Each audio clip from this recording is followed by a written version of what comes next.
Hey, it's Kate. What's in the garden today? Well, I have a problem with my garden. In fact, it's the whole backyard, and I need to make a change. So I have two main problems. One, my backyard is way too hot in the summer. It's fully exposed to the sun from the south and the west. It comes in uninterrupted starting in the late morning, and then it gets trapped inside the fence and up against the house and absolutely roasts this area until sunset. So for a lot of the summer, I find that it's just too hot to be outside during the day. My second problem is bindweed. You can't really see it right now because it's dormant for the winter, but we have bindweed all over our yard, and every year it's been expanding in our lawn, even to the point that it's creeping under this pavement, and believe it or not, it's bursting up through it. If we leave it unchecked, in a few years, this pavement will be completely ruined. Those are my main issues that I'd like to resolve. My other thoughts are more in the wishful thinking category, like the grass. Lately, I've been feeling like it's a waste because it's displacing opportunity for biodiversity. I don't want to get rid of all of it. It is nice to have with a small child and a dog. And I like having the grass clippings for the compost. But we have plenty of lawn, and less mowing would be nice. So the logical conclusion to me is to start a new garden space. It won't be here next to the veg garden. It'll be on the other side of the backyard next to the pavement, right here. And my goals for this space are to add shade, increase productive garden space, increase biodiversity, and to make a nice place to sit in the garden. Not this one, a better one. This space is right next to the deck, and it's the first area you see as you come out of the house. So I want it to be both inviting and beautiful. So I've been thinking about this for a long time, and the big plan is I'm going to start a cottage garden with a twist. Modern cottage gardens these days only focus on ornamentals. They are beautiful, but I want more out of this garden. I want it to pull its weight. So instead, it's going to be more of a traditional cottage garden.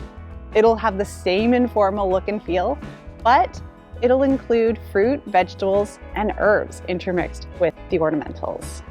So I have a lot of work to do, and I'm going to bring you along for the journey. Step one is prep the ground. It's currently grass and weeds. I don't want to dig it up.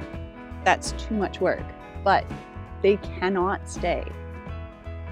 I'll be laying cardboard to cover this entire area and smother the grass and weeds. And then I'll top that with a bit of soil or compost type material for the beds and wood chips for the paths.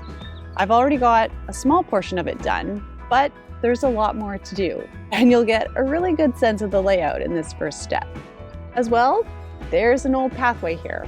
That I will need to remove. Cardboard's not going to cut it here.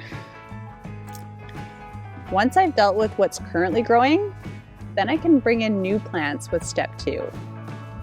So step two, the beds will be anchored by trees, and we have a couple trees here already. There's this big magnolia. It's absolutely beautiful, and it's definitely going to stay.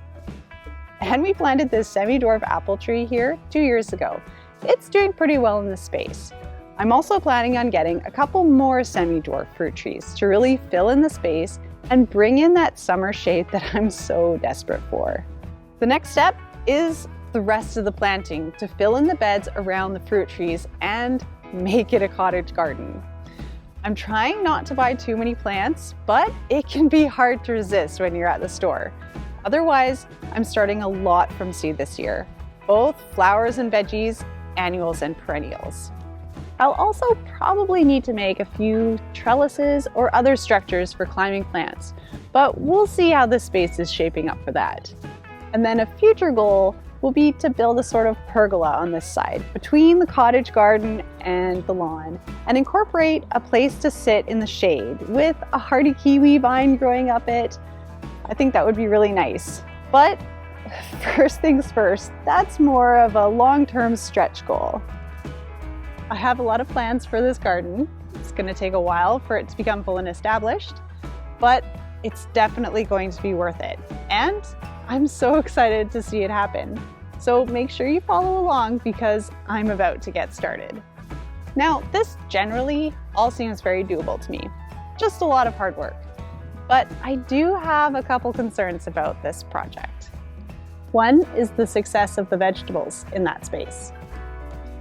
I think the trees and perennials will do fine, but the heavy feeding vegetables might struggle with nutrition. So I'll have to give them some special thought and maybe special treatment.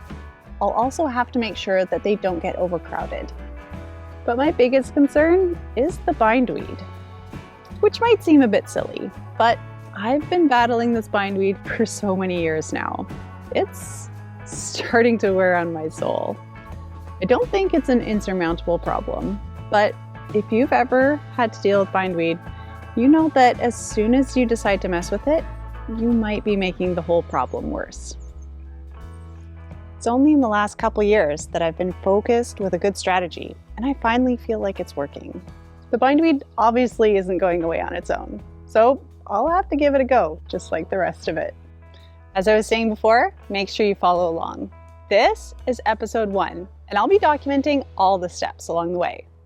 So let's build this garden. Thanks for watching, and I'll see you next time.